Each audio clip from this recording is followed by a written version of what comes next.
క్రీస్తునందు ప్రియులైన సహోదరి సహోదరులకు ప్రభువైన యేసుక్రీస్తు వారి దివ్యనామములో శుభాలు. ఈ దినము జీవవాక్కులో వాక్యము యొక్క పరిపూర్ణత. యోహాను సువార్త 8వ అధ్యాయము 32వ వచనములో, మీరు సత్యాన్ని తెలుసుకుంటారు, సత్యము మిమ్మల్ని స్వతంత్రులను చేస్తుంది. దేవుని వాక్యము సత్యమైనది మరియు నమ్మదగినది. వాక్యము చెప్పేదే అంతిమము.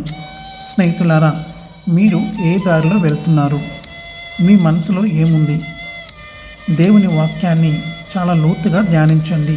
అది జీవితంలో నెరవేరాలని కోరుకోండి. అది లేకుండా మనం ఏమీ చేయలేము. దేవుని వాక్యము మన ప్రపంచాన్ని మనం ఎలా నిర్వహించాలి మరియు ప్రభావవంతమైన వారుగా ఎలా మారాలి అనే సమాచారాన్ని మనకి అందిస్తుంది. మన జీవన మార్గంలో ఎటువంటి పరిమితులు లేవు. శక్తి దేవుని వాక్యంను అనుసరించి దానిని నెరవేర్చును. దేవుడు మాట్లాడేటప్పుడు ప్రపంచము గురించి మనసులో మాట్లాడతాడు. మరింత ఎక్కువగా దేవుని తెలుసుకోవడం కోసము మిమ్మల్ని మీరు సమర్పించుకోండి.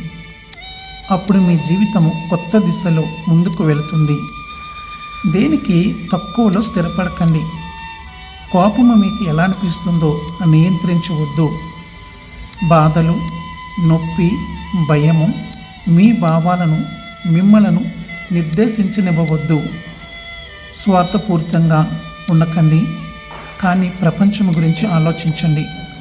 సహోదరుడా, సహోదరి, నేను మిమ్మల్ని అవమానించడం లేదు.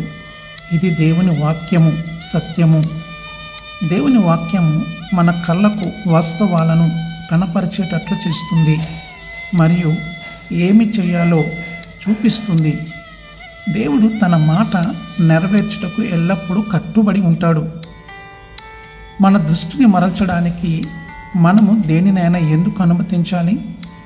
వాక్యాన్ని చదవడం ఆపవద్దు. ఎందుకంటే అందులో మీరు దైవిక వాస్తవాలను కనుగొంటారు.